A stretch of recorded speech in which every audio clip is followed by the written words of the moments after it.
Welcome to Cosmic Conversations.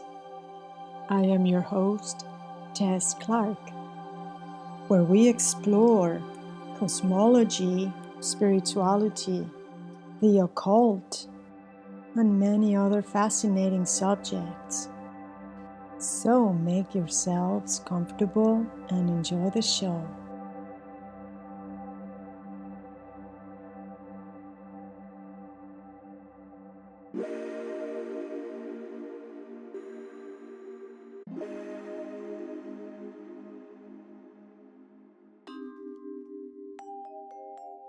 Hey everyone!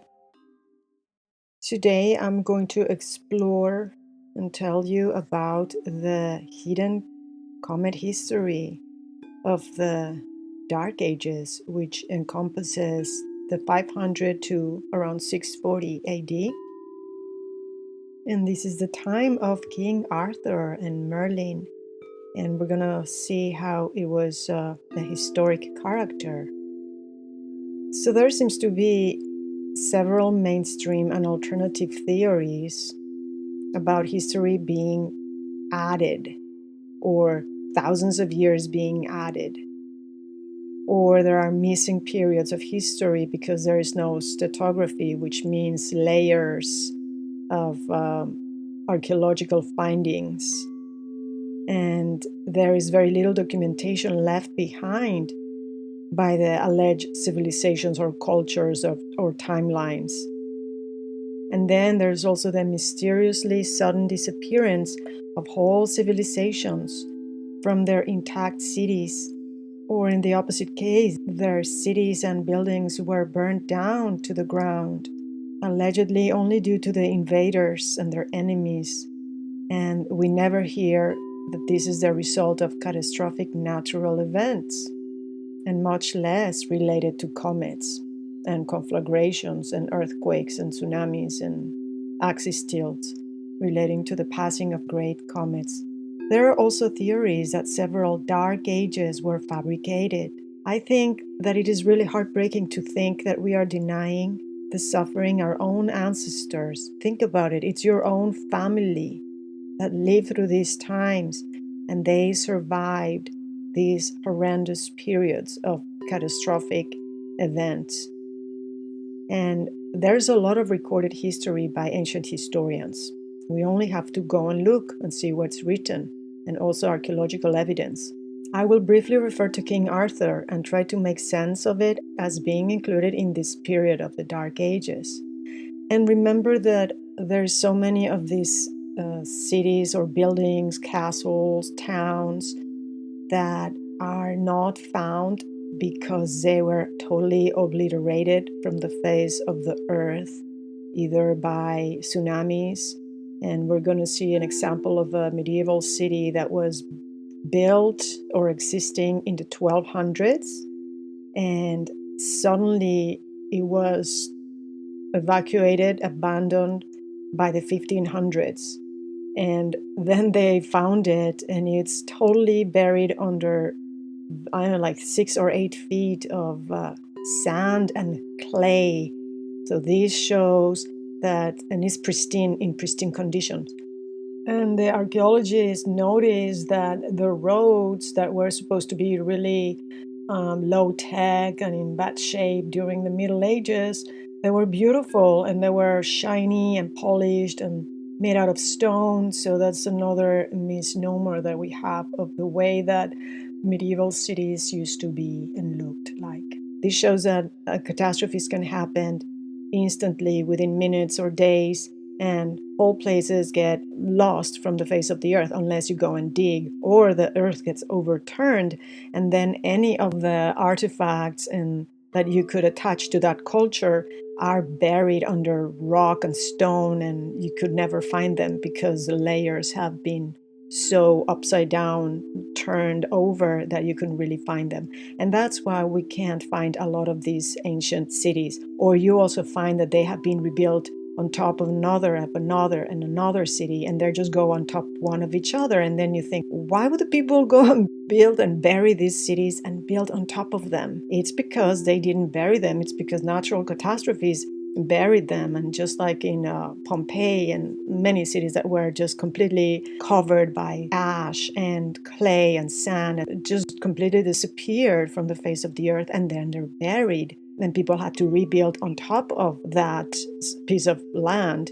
And then people find, when they go digging in their basements nowadays, they find amazing buildings, ancient buildings that are just underground, and people can't understand why would they be underground, but this is the reason. So from the historic records that were left to us, including clay tablets, stone writings, petroglyphs, sacred texts, mythologies, epics, ecclesiastical books, which are religious texts, and manuscripts, which were intended to be read only by certain groups of people who were the elite, and they could speak Greek or Latin.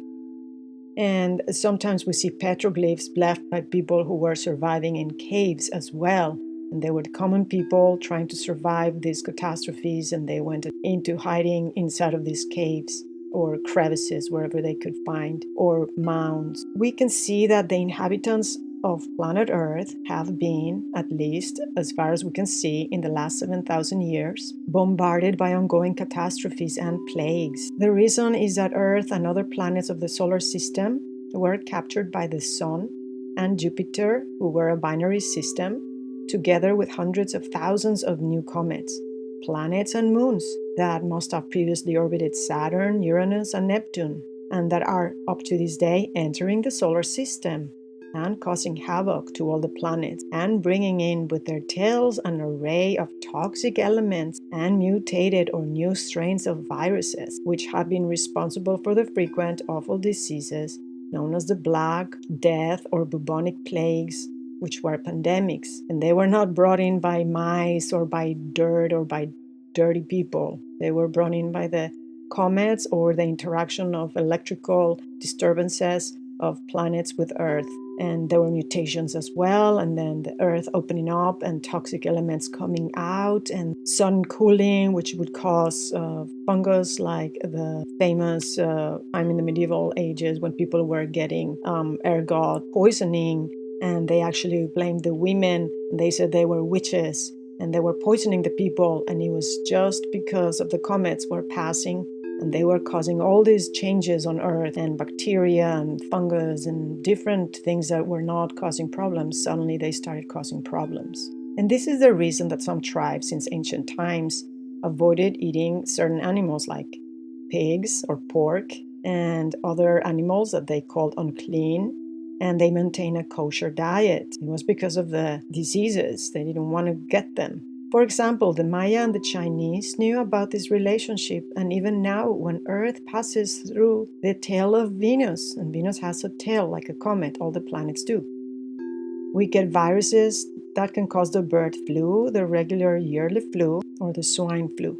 Unfortunately, of course, as you know, which is a very popular subject nowadays, humans have weaponized these viruses as well. And we don't know now what is being caused by what. As if this is not enough, the miseries humans have to live and endure already by natural catastrophes, we have to add human-made pain and suffering. I really do not understand, but that is what is going on and has been going on for thousands of years.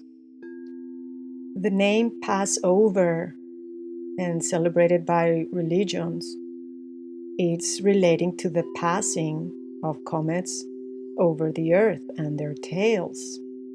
And this is the reason why certain people and groups, like royalty and the clergy, that had the scientific and astronomical secret knowledge, which was known as the occult knowledge since the beginning of the civilization, would live away from cities, up in mountains, like the monasteries, castles, hermitages that we see. And they had access to caves and underground living spaces that had a source of water, and they acted as survival bunkers. And here they could protect themselves from radiation, viruses, pandemics, away from people, pestilence, meteors, fireballs, hurricane-force winds, earthquakes, floods, tsunamis, electrical discharges, and thunderbolts.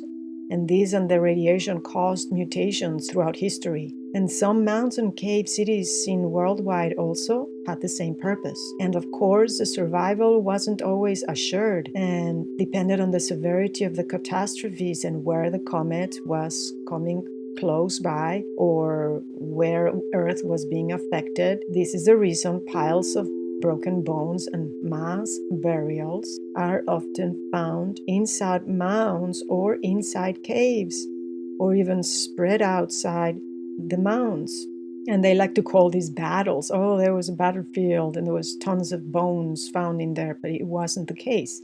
It was people suddenly dying in mass or trying to hide, just like in Pompeii, in certain places, and they just found them. All these people found dead. These were the unfortunate people that didn't survive. Influenza. In 1743, it was borrowed during an outbreak of the disease of influenza, or a disease, in Europe. And it comes from the Italian influenza, which means epidemic influenza.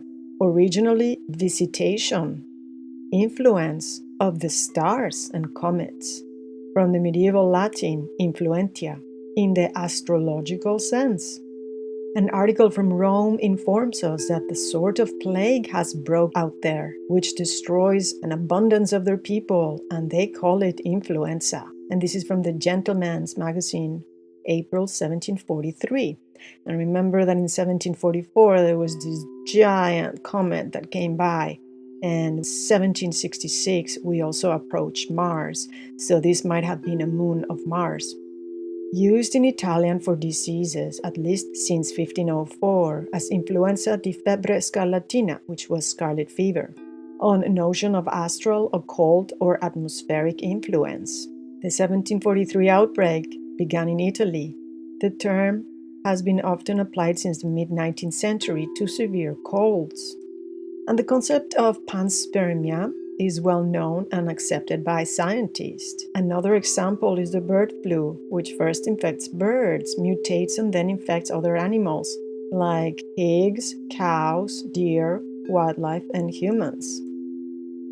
And this brings me to a very interesting article that just came out from September 26.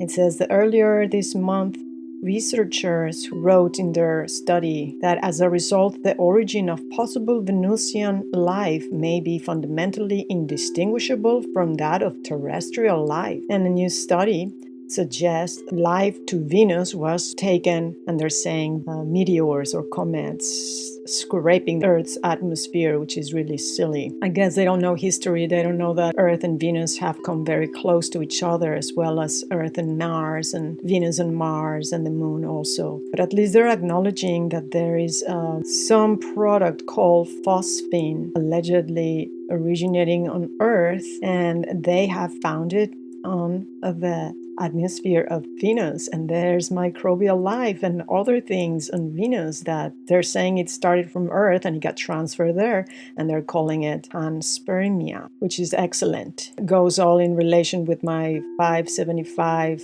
and Noah Webster and the ancients talking about the 575-year cycle, and Velikovsky of Venus interacting with Earth, coming so close, and we interact with its tail, which has all these elements, and Earth's elements get exchanged with each other.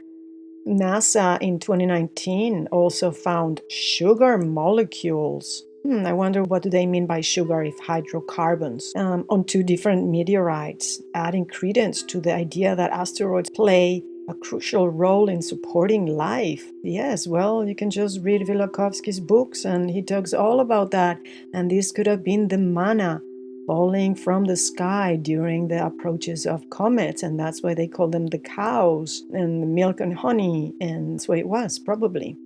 So the inhabitants of planet Earth, and perhaps also Mars, Ganymede, and other planets and moons of the solar system, have constantly gone through practically hell and extreme suffering, such as worldwide pestilence, plagues, droughts, famines, and cannibalism, conflagrations, which are extreme fires, flooding, earthquakes, tsunamis, massive volcanic eruptions that cool down the planet for decades, like the Tambora volcanic eruption in 1815, mega storms, extreme cooling, darkening of the skies, accompanied by wars, enslavement of populations, and invasions of peoples trying to survive themselves, or taking advantage of the weakened and destroyed territories and their inhabitants being decimated.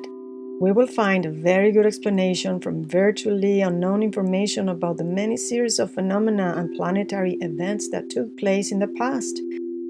And we are going to look at the period between the 500s and the 640 AD.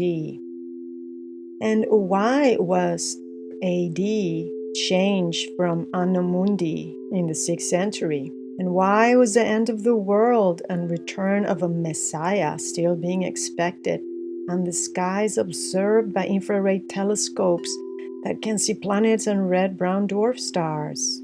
Well, it seems that mathematicians and astronomers were also expecting the end of the world, according to the calculations of past and recurring planetary catastrophes. The immediate cause was a looming calendrical end of the world due to the arrival of Anno Mundi 6000, a date linked to the resurrection and the return of Jesus Christ, from the chronology of Africanus that dated Christ's birth to Anno Mundi 5500. Influencing this was the ancient cosmological doctrine, that means a secret or occult astronomical knowledge, and they attributed the origin, beginning, and end of the time to an alignment of all the classical planets: Mars, Jupiter, Venus, Saturn, Mercury, the Sun, and the Moon.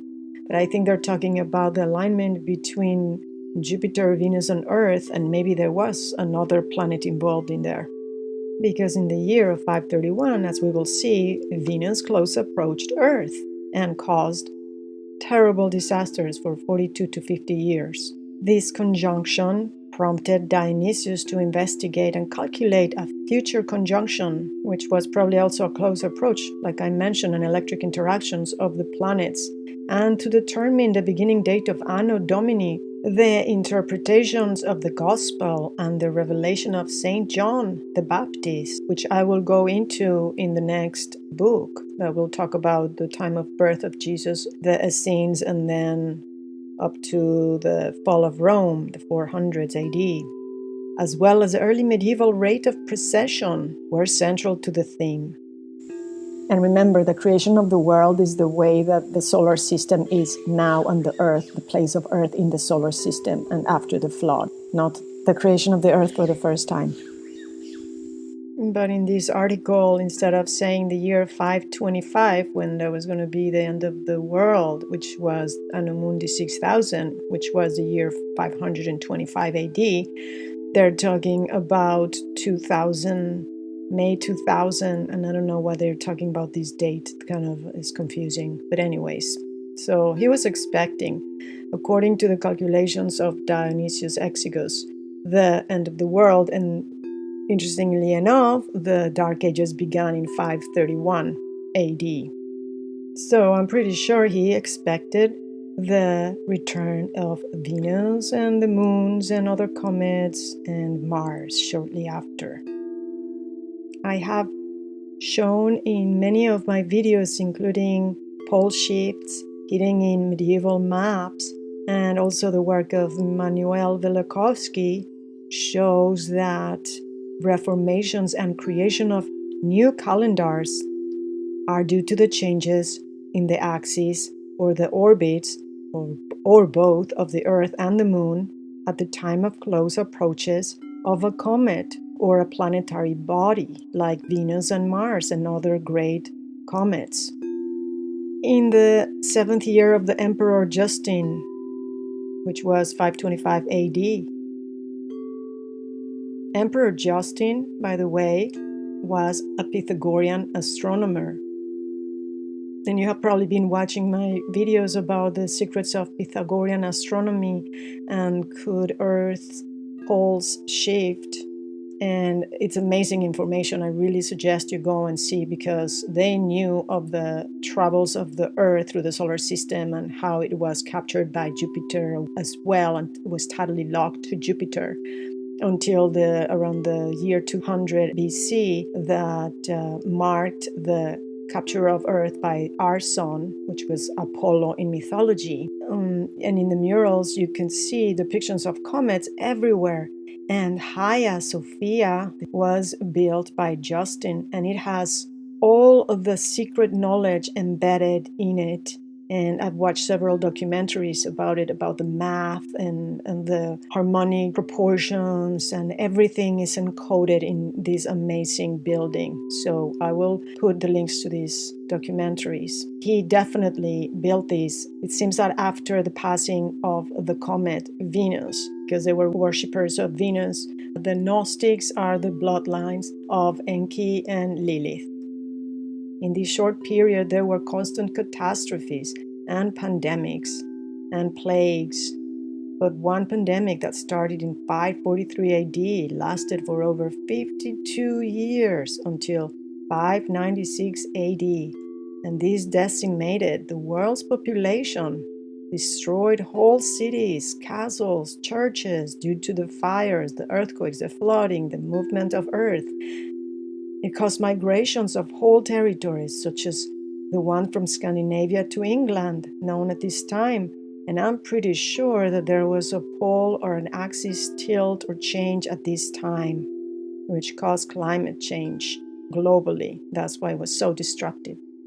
Now let's read a little bit about the dendrochronology known as Michael G.L. Mike Bailey, who was a professor emeritus of paleoecology at Queen's University of Belfast in North Ireland.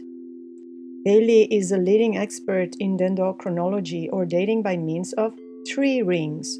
In the 1980s, he was instrumental in building a year-by-year chronology of tree ring growth reaching 7,400 years into the past. Comet theories.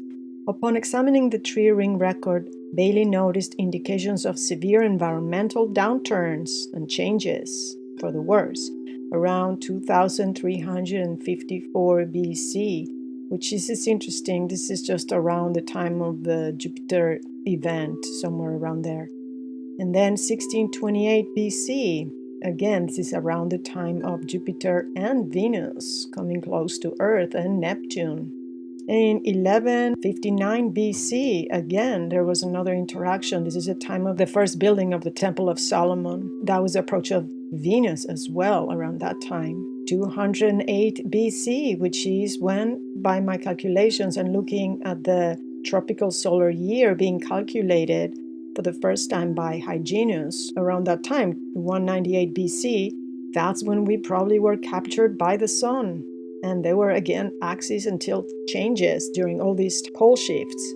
And in AD 540, which is the time that we're going to talk about, the evidence suggests that these environmental downturns were wide-ranging catastrophic events, so affected the whole of the Earth in the temperature and weather.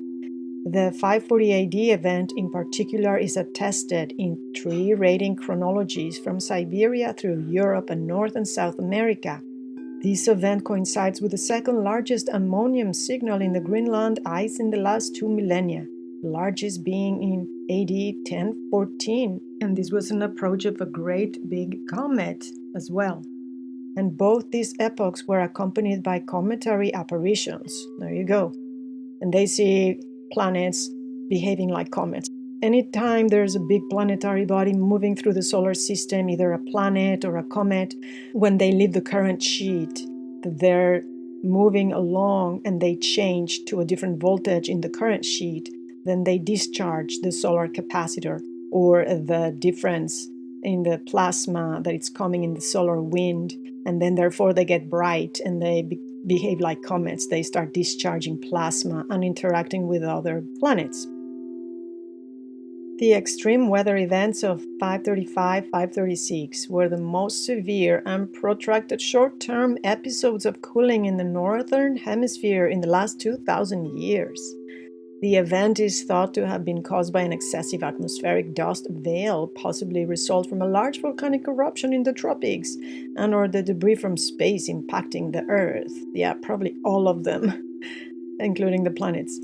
Its effects were widespread, causing unseasonal weather, crop failures, and famines worldwide. Severe famines. In the documentary evidence, the Byzantine historian Procopius recorded of 536. In his report on the wars with the Vandals during this year, a most dread portent took place, that is, the signs of a comet coming by. For the sun gave forth its light without brightness, so it was dimmed and dark, and it seemed exceedingly like the sun in an eclipse, for the beams it shed were not clear. The Gaelic Irish annals record the following: a failure of bread in the year 536 AD. The Annals of Ulster, a failure of bread from the year 536 to 539 AD in the Annals of Innisfallen. Further phenomena reported by a number of independent contemporary sources. Low temperatures, even snow during the summer.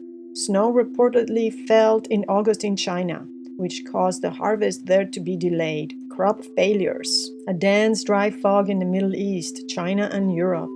Drought in Peru, which affected the moche culture.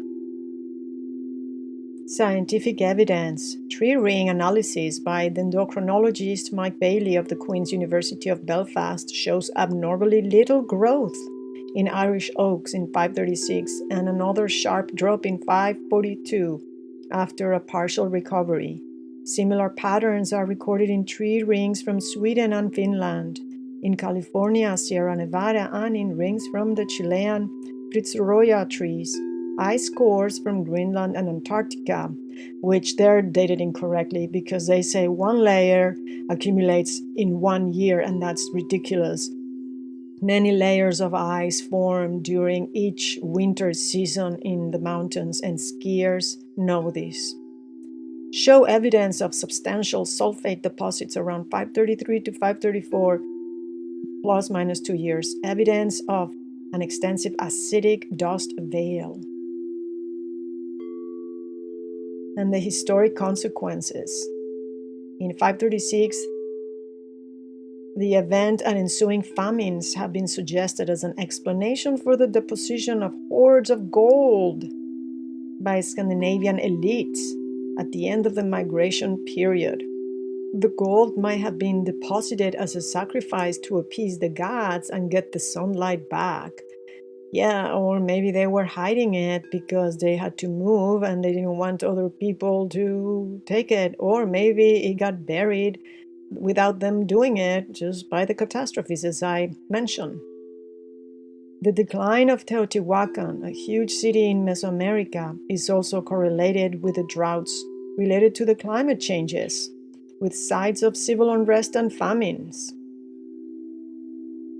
David Key's book speculates that the climate changes may have contributed to various developments, such as the emergence of the plague of Justinian, the decline of the Avars, the migrations of Mongolian tribes towards the west, the end of the Sassanid Empire, the collapse of the Gupta Empire, the rise of Islam. There you go again. That's why every time after a catastrophe occurs, and we'll see the rise of the Roman Empire as well, happened because there was a massive catastrophe, certain areas were destroyed, and then the groups that survived and had food came over and expanded and took over. The expansion of Turkic tribes and the fall of Teotihuacan. In 2000, a 3 p.m. television production capitalized upon Key's book, the documentary under the name Catastrophe, How the World Changed.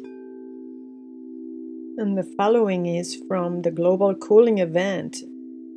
The impactor theory failed to convince many for long. Malcolm Bailey, a tree ring expert, who first advocated the theory in 1994 article, cited with volcanic explanations after glaciologist Larsen and his team found evidence for a major eruption in multiple ice cores at both poles.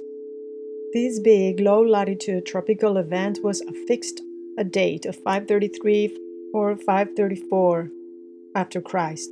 It seemed to explain why the sun's rays, and this is really interesting, according to John of Ephesus, were visible for only 2 to 3 hours a day in 536 and 537 CE. Well, I think that this also points to that perhaps they changed the axis, and where he used to have the sun be shining through like 12 hours a day, you can only see it like 3 or 2 hours, just like if you're in the North Pole. And then the pole changed again several times. The axis changed probably once or twice or 3 times between then and the 1680s AD. These may not have seemed important at the time, since there are no written sources that suggest anything strange about 529 after Christ. Yeah, because people were dead. Yet, only months later, Bailey drew on a growing quantity of tree-ring data to suggest that both newly discovered eruptions be moved forward by 6 or 7 years. This adjustment offered an explanation for the unusual tree-ring signals he had highlighted in the early 1990s. Tree-ring data significantly altered scientific understanding of what happened in the 6th century. Independently of text and ice, tree rings suggest a major disturbance in 536 after Christ. Tree ring data unknown to Sothers and Rampino in the 1980s give perhaps the best record of the 6th century event. They give annual information with an objectivity that 6th century historians cannot match. Together, they have a temporal and spatial awareness no written source can rival. Yeah, because they didn't know the text of Noah Webster, obviously. Mediterranean texts describe the 536 event as 12 or perhaps 18 months long, but Bailey surveyed trees from Ireland, Germany, Scandinavia, and the United States that clearly show that the event lasted for roughly a decade. Tree rings also demonstrate that 536 event was not a Byzantine oddity, rather it was vast, hemispheric or a global event. Trees also reveal not one steady stretch of poor growth, but a marked departure from normal growing conditions with acute troughs and peaks. Some scholars therefore believe that a cluster of stratosphere clouding phenomena were to blame, not a single cataclysm. The first nadir was in 536-37 CE, while the second and more pronounced was in 540-41 CE.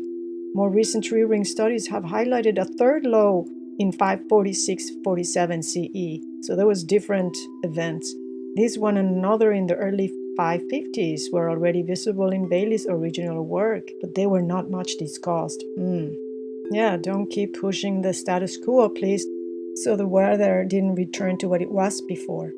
And similarly, in the Middle Ages, I think it was in the 1300s or somewhere around there, these towns that were in Greenland were covered with ice suddenly, and the ice never melted, so that points to an axis tilt. Now let's read a little bit about King Arthur.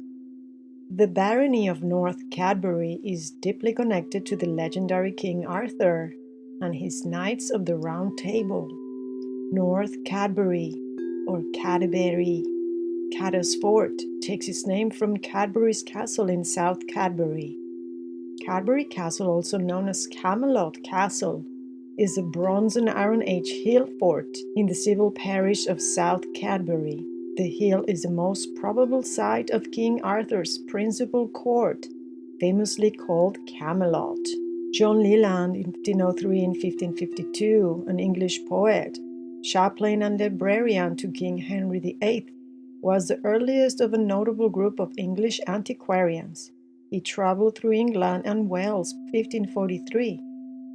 On his journey through the country of Somerset, he visited the historic places of North and South Cadbury.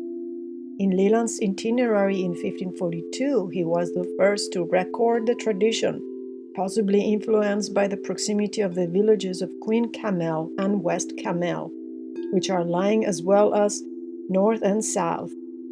Cadbury at the River Cam, identifying the hill fort of Cadbury Castle in Somerset as King Arthur's Camelot.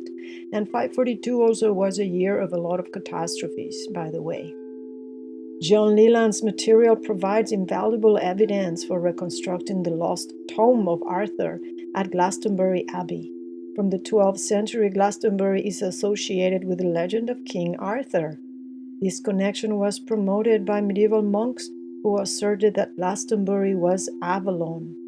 It is stated that Arthur's burial place is at Glastonbury Abbey, located not far from Cadbury Castle, King Arthur's Camelot. And there are several legends and traditions about King Arthur around this Glastonbury and Cadbury place that you can read here. And Cadbury Castle is also be said by an ancient writer to have been one of the stations of the Round Table of King Arthur. The following account of this singular fraternity will be interesting to the reader. Quote, this round table was kept at several places, especially at Caerleon on Monmouthshire, at Winchester and at Camelot in Somersetshire. And there has been several excavations at the site of Cadbury Castle in 1913 and as well in 1966 and 70. And they found many archaeological and historical significant pieces that point to the 5th and 6th century and the King Arthur being there. And there's also several people that write about King Arthur. And King Arthur and Camelot was based on truth and an historical character, and he lived around between 5th and 6th century. As most legends and epics are, I believe that King Arthur was real, and in most cases, governing kings and lords since the beginning of civilization. They have been true and human beings.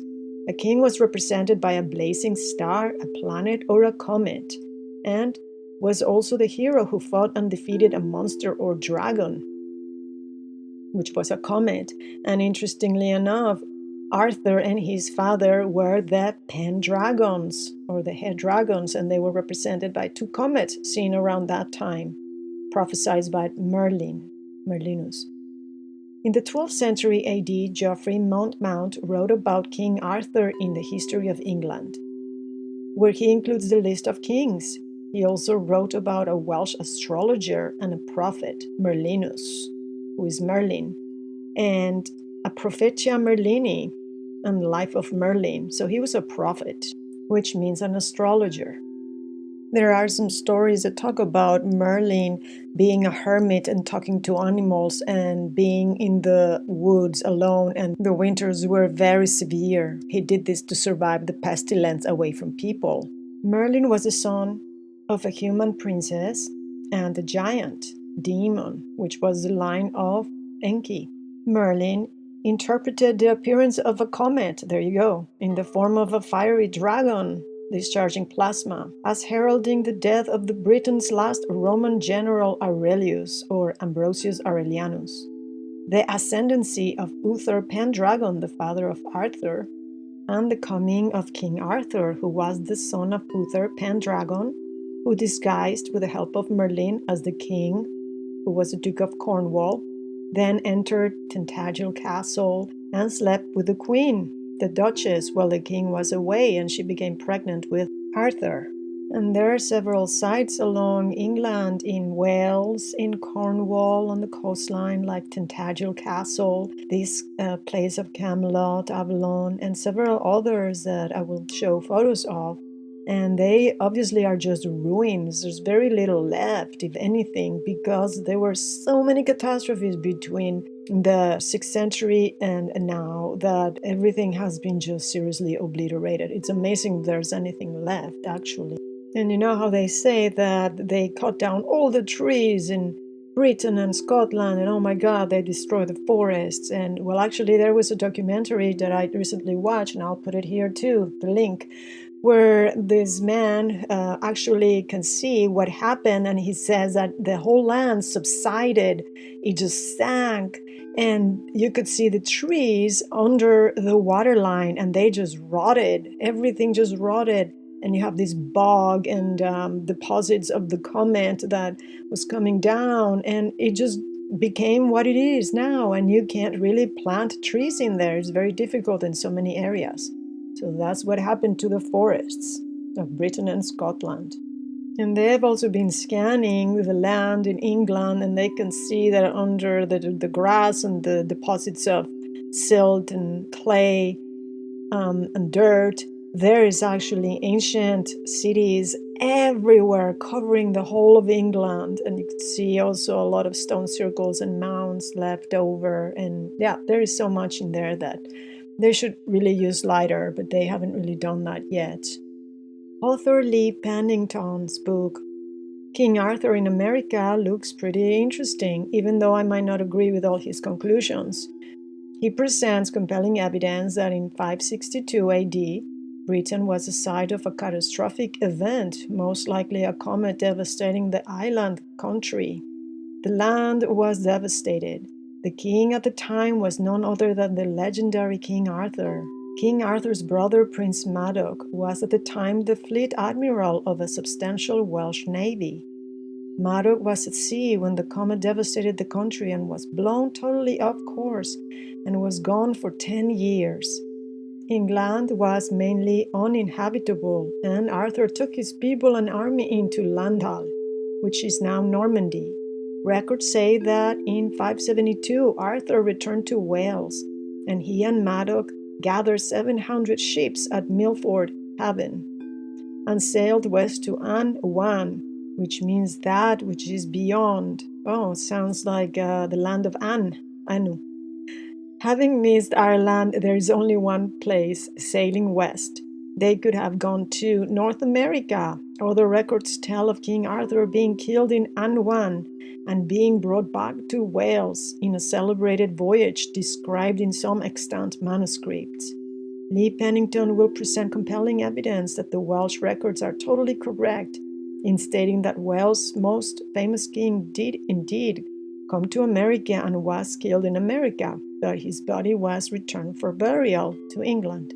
Now let's see what the historians that Noah Webster compiled in his book say about this time frame.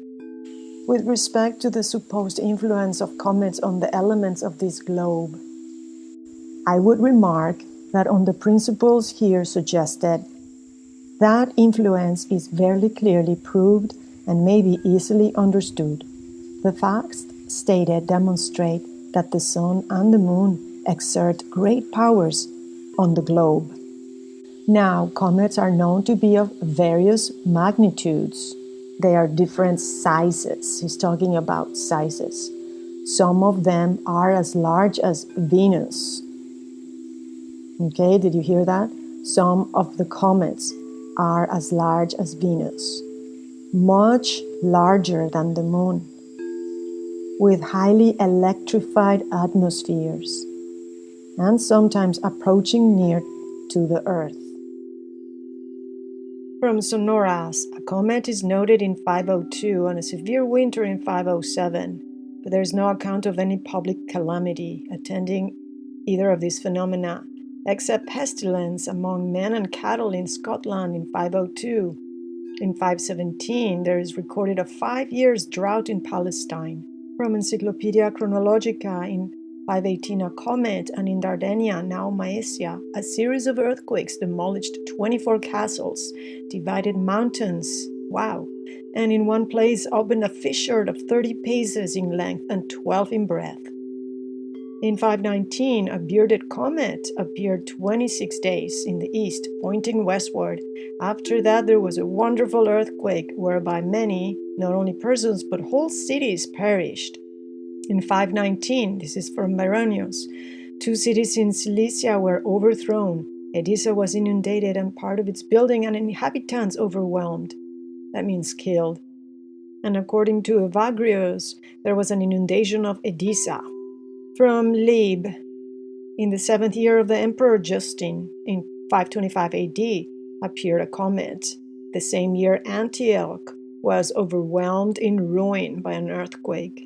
Some authors relate 300,000 people perished in this catastrophe, among them Euphrasius, the bishop. This event happened in the 29th of May, about 12 o'clock. A conflagration followed and consumed what was left of the city. Here you go, conflagrations with the catastrophes. In the same shocks, Dyrrhachium, now called Durazzo, was a very high antiquity city of importance, and Corinth and other cities were greatly destroyed. From Baronius, a severe winter happened the same year in 528. Antioch was again shaken from earthquakes and suffered considerable injury, and there was an inundation of the Humber in England. In 531 AD appeared the resplendent comet, whose revolution is fixed at 575 years, supposed to be the same comet, or the planet Venus, which was visible in the year 44 BC after the death of Julius Caesar. This was the 5th year of the reign of Justinian. Famine and a slight plague prevailed in Wales. Gibbon commences his lively but unphilosophical description of the formidable and destructive calamities which afflicted the whole of the earth during the 6th century. Not long after the approach of the comet Venus, in 531 AD, the sun assumed a pale color and shone with a feeble light.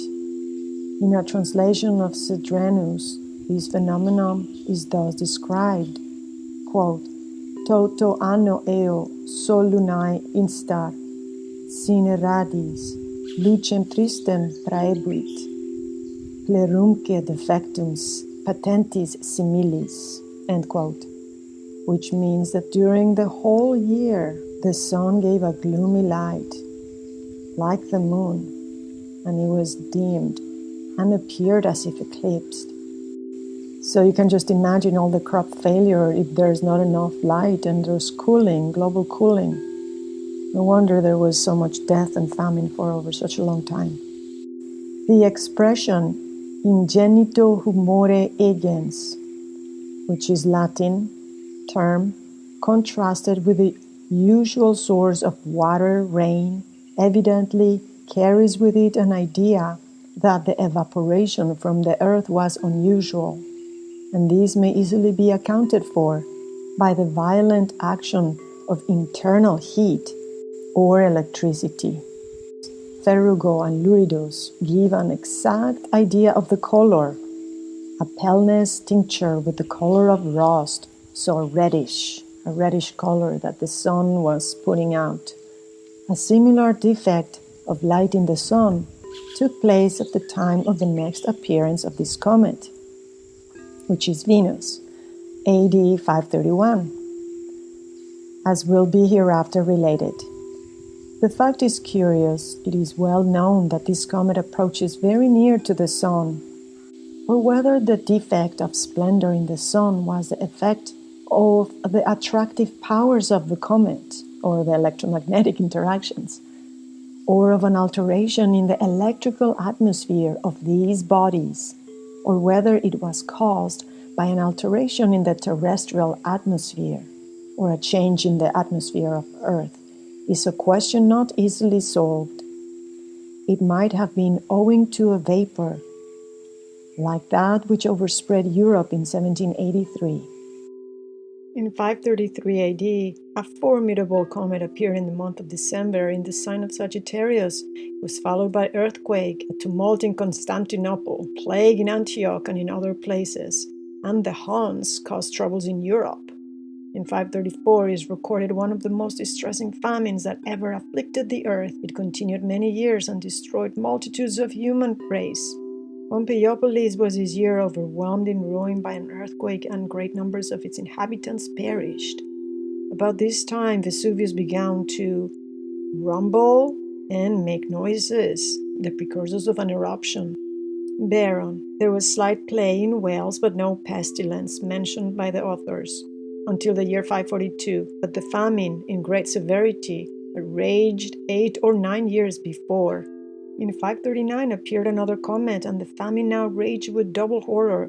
The country of Italy had been ravaged the year before by the Goths and the Burgundians, and the lands left untilled, which contributed to the amount of scarcity which followed. It is recorded that many people fed on human flesh. Some districts of Italy were deserted. 50,000 people perished in Picenum, and great numbers of people in other districts. The bodies of the famished became thin and pale. The skin was hardened and dry like leather, and clave to the bones. The flesh assumed a dark appearance like charcoal. The countenance was senseless and stern, the bile redundant. From Procop, among these frightful effects of hunger there was no plague yet. Baronius says the crops failed, the corn ripened prematurely and was thin in some places, it was not harvested, and that which was gathered was deficient in nourishment. Those who subsided upon it became pale and were afflicted with bile. The body lost its heat and vigor, the skin was dry, the countenance stupid, distorted, and ghastly, the liver turned black. Many perished by hunger, many betook themselves to the fields to feed on vegetables, and being too feeble to pull them, lay down and gnawed on them. Repeated instances are on the record that a pestilential state of elements are fatal to vegetables and to animal life. In many periods of the world, there has been a global problem with vegetation. The famine and pestilence are equal, the effects of some general cause, a temporary derangement of the regular operations of nature. An eruption of Vesuvius is noted under the year 532, the year after the appearance of the great comet, which was Venus. It's probable that the paleness of the sun was owing to a vapor of some volcanic eruption, as in 1783. So there was crop failures after the volcanic eruptions that dimmed the sun. The remaining part of the century, many calamities afflicted the earth. The mountain of Rhodes burst open, and part of it rolled down. There was a landslide upon the inhabitants below. Many places suffered by inundations, one of which overwhelmed the borders of Thrace for a 4-mile extent. In 541 AD, a notable comet appeared on Easter Day. There followed an universal earthquake in which Epidamon, Corinth, and Anazarbum did above other places suffer damage. Totila overcame Demetrius in a sea fight, took over cities and countries. Totila, the king of the gods, was called Flagellum, the Goid's scourge. He raised a cruel persecution against the Christians, which were at the same time in Italy. In the year 543, the whole of earth was shaken with earthquakes. This was the year in which the plague broke out in Constantinople, but it started in Egypt the preceding year. In 543, there was scarcity of something and oil. The plague again ravaged Constantinople in 547. In 545, there was an inundation of the Thracian Sea in a severe winter, a terrible dysentery in France in 548. Cedrenus says in 550 there was an earthquake that convulsed Syria and Palestine and Greece in 551. In 553 appeared a singular meteor in the north and west, preceded by winter so severe that the wild beasts and fowls might be taken by the hand. Inundations marked this period. Constantinople was shaken 40 days in 554. In 555 AD, a comet was seen in the shape of a lance or a spear in the north, pointing westward, after which Rome was taken by Totia. The Huns wasted France and Thuringia. In 557, Constantinople was almost laid ruins by an earthquake.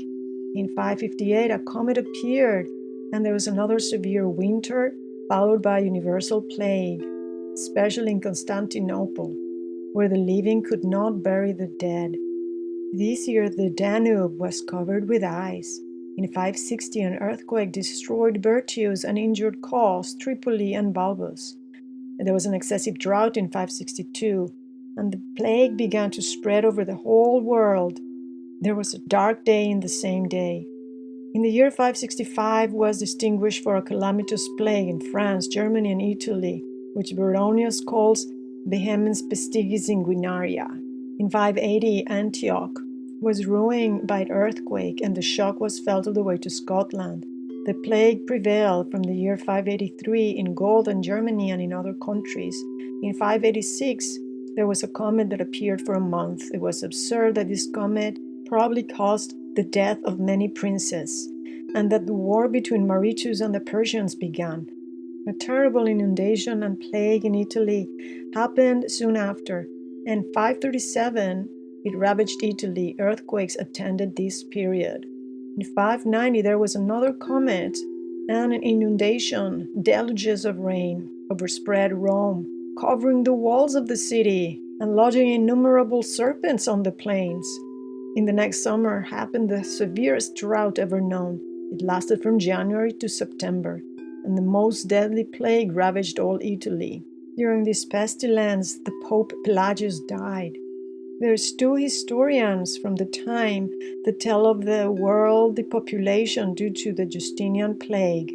Procopius relates that this pestilence, which almost destroyed the human race, happened worldwide, that it killed all kinds of people with all constitutions, habits, and ages. It didn't matter where they live, their kind of subsistence, or the different pursuits. It killed during winter, during summer, and during all the seasons of the year. It first appeared in Pelusium in Egypt, then it spread westward towards Alexandria and parts of Egypt, then towards Palestine, then it extended to all parts of the world, destroying the people who lived in islands, caves, mountains, and all places. It reached Constantinople in the spring of 543. And then he describes the disease, how some people were killed instantly, some were very sick and recovered, some others seemed fine and then they got sick. There was all kinds of, you couldn't tell, there was no cure, and it was all different for different people. And he describes all the nasty symptoms. This disease in Constantinople lasted for 4 months, ranging 3 months with extreme mortality. In the beginning, few died, more than usual, but the disease gradually increased until it killed 10,000 people per day. And some of these patients were having hallucinations, and then they keep describing the terrible recurrence of these pestilence and plagues. In 594 AD, there was a formidable blazing star in January for a month. It was as bright that it could be seen in the daytime. Armies of locusts that afflicted Italy, and a terrible drought, famine, and war occur at the same time. And from Histories Ecclesiasticus is describing the plague which prevailed during these times, and it raged for 52 years, something never seen before, that has already depopulated the world. So 2 years after taking of Antioch by the Persians, there was a pestilential disease that began to spread from Thucydides. It went through Ethiopia and then around the world. Wherever it went, none of the human race survived. Whole cities and towns were left without a single survivor. And it appeared during different seasons of the year. And in some towns, it affected some parts of the city and left others untouched. And it seems that the same families were affected year after year. And this person that is talking about the plague says that most of his family died, most of his children, his wife, and many family members, and the people that were working for him as well. It was the 4th time that the disease had invaded Antioch, and he had lost already a daughter and a son. And again, all kinds of symptoms were felt. All people had different reactions to the disease. Some died, some got better, and some people who lost their families tried to go and help others so they would get sick and die. He calls the disease a distemper that has lasted for over 52 years and the longest he has known of, although Evagrius says that it lasted over 52 years. And he doesn't know how much longer. But then some historian says in the year 552, 53, 47, 58, 62, 65, 82, 83, 87, people were dying of the pestilence. But the year 590 was like the worst from then after. And it lasted from 542 to 600. And the desolating plague of 1590 was accompanied by violent earthquakes, like 60,000 people buried under its ruins, and floods of the Tiber as never seen before, droughts afterwards in the summer, and winters that were remarkable for its severity. Violent storms that knocked over buildings, and swarms of locusts appeared in Trente, Italy, that ate all of the vegetables in Italy for over 5 years. Cedrenus adds that fish also died. From Eckhart says that Africa was almost depopulated. Authors relate that serpents were washed from the mountains by the flood and landed on the earth and contributed to the next plague. And this is interesting. In Rome in 581, there were some writers by Pistorius that says the man suddenly died at play or at the table in conversation. Sometimes they fell dead in the act of sneezing. And so the saying of bless you or God help you when people sneeze came after that. That's the origin. In 599, there was another plague in Africa and Rome that was dreadful. The Emperor Mauritius died in 602, and this preceded the appearance of a comet. There was also severe winter that killed the vines and the grain, and the frost was terrible. The army of barbarians marching to take over Constantinople was also weakened by the plague, so they had to stop the invasion. Caianus, their commander, lost 7 sons. In the year 600 AD, according to Sisiter, there was a terrible comet appeared for 6 months, and the Emperor Mauritius was murdered by Pocas at the request of the bishops from Rome, and then the bishops from Rome were fighting against the bishops from Constantinople, and the bishops from Rome won to be the head of the church, as we know. 4 years after this, another comet was seen in the month of April and May, and again in November and December. Not long after which Khosrow, the king of Persia, grievously infested the Roman Empire. He delivered 90,000 Christians into the hands of the Jews, to be by them with wicked hands slain and murdered. And there we go. The holy wars continue. In 620 AD, another comet was seen. About this time, Mohammed began to diffuse his doctrine. He had an apostle monk to help him in composing the religion. And Mohammed worshipped Venus, and he used to be Jewish before he created this religion. He presented himself like a Messiah, saying that the world was about to come to an end because there was darkness and the sun was being dimmed due to all these catastrophes and to the plagues.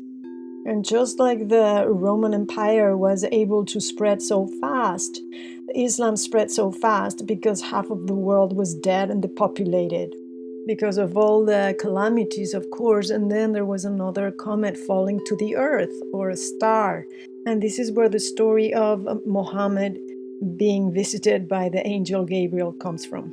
And probably the stones that are worshipped inside of Kaaba is part of this meteor shower that came by with this comet. And remember that right after this vision of Gabriel, Muhammad changed the direction from Jerusalem to Mecca. The Jews, and originally Muhammad, was praying towards Jerusalem, which was east, and Misra means east. And I think that this means that there was a change from east to west. And Mecca and Jerusalem changed directions, and the maps became upside down. So that's why I think that some kind of pole shift must have happened at this time. In the year 633 AD, there was another blazing star in the form of a sword standing towards the south that appeared for a month. This was attended with an earthquake for 30 days together. Wow, that's a long earthquake. About this time, the Saracens, which are the Muslims, subjugated Jerusalem, Damascus, and all of Syria. So we can see from these descriptions that the many catastrophes and the sudden cooling, severe weather changes, probably an axis tilt, new calendars were instituted. Oh yeah, there was a calendar that started with Muhammad. He started a calendar that could point to a pole shift. I go into the details in my ebook and video, Pole Shifts Hidden in Medieval Maps, if you haven't watched it or read it. All right, well, that's it for today. That was a heavy one, wasn't it? Listening to all those catastrophes and what a real serious pandemic looked like. I hope you're doing well, taking care of yourself, staying balanced, and sending much love, and I will talk to you soon.